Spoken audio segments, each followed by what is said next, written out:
দর্শকদের উল্লাস। দ্বিতীয় সেমিফাইনালের কথা বলছিলাম, যেখানে লাইন আপ জামালপুর পৌরসভা বনাম দেওয়ানগঞ্জ উপজেলা।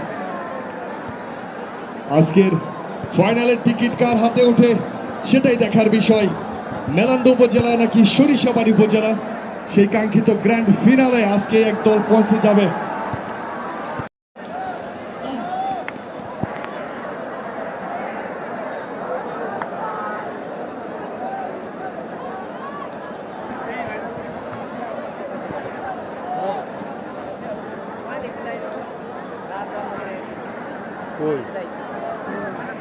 ফুটবল প্রেমী দর্শক, আমরা দেখতে পাচ্ছি রেফারি প্যানেলে খেলোয়াড়দের তালিকা জমা দেওয়ার জন্য।